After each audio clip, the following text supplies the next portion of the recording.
চোখে সর্ষে ফুল কে কে দেখেছো?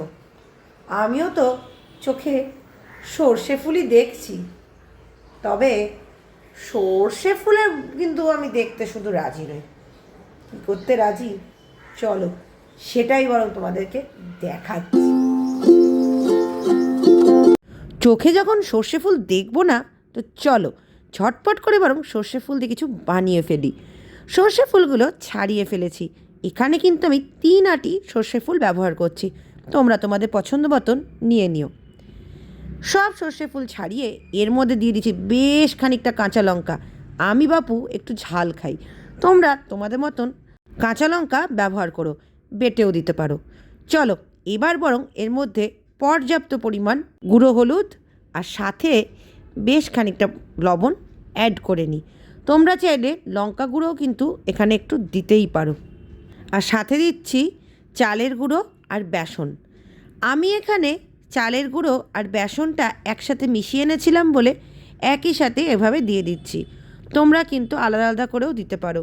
চলো এটাকে আগে ভালো করে মেখে নিই। অল্প করে প্রথমে জল দেবো না, শুকনো করে মাখবো, তারপর অল্প অল্প জল দিয়ে একটা নরম ডো করে বানিয়ে দেখাচ্ছি তোমাদেরকে। আমার কিন্তু এখানে মাখাটা হয়ে গেছে। তবে একটা কথা বলে রাখি, আমি যেহেতু একসাথে মিশিয়ে এনেছিলাম, একটা প্রবলেম দোকানদারও করেছে। ওরা 2:1 রেশিওতে, মানে 2 ভাগ বেসন 1 ভাগ চালের গুঁড়ো রেশিওতে দেয়নি। সমপরিমাণ দেওয়াতে একটু প্রবলেম আমি ফেস করছিলাম। তোমরা চেষ্টা করবে 2:1, মানে 2 ভাগ নেবে বেসন আর 1 ভাগ নেবে চালের গুঁড়ো। এইভাবে কিন্তু তোমরা নিয়ে এভাবে ডোটা মেখে নেবে। তেলটা যথেষ্ট গরম হয়ে গেছে।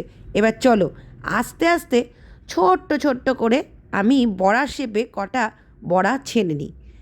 আমি যেহেতু ভয় পাই তাই একসাথে অল্প অল্প করে এভাবে ছড়িয়ে দিয়েছি।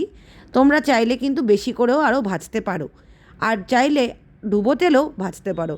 আমি একটু কম তেল খাই বলে আমি একটু কম তেলেই এইভাবে ভাজছি। এভাবেও কিন্তু বড়াগুলো মন্দ হয় না, সময় একটু বেশি লাগে ভাজার জন্য। সবটা আমি একসাথে উল্টে দিয়েছি আস্তে আস্তে। আগে 1 রাউন্ড ভেজে নিই, তারপর বরং বাকিটা ভাজছি।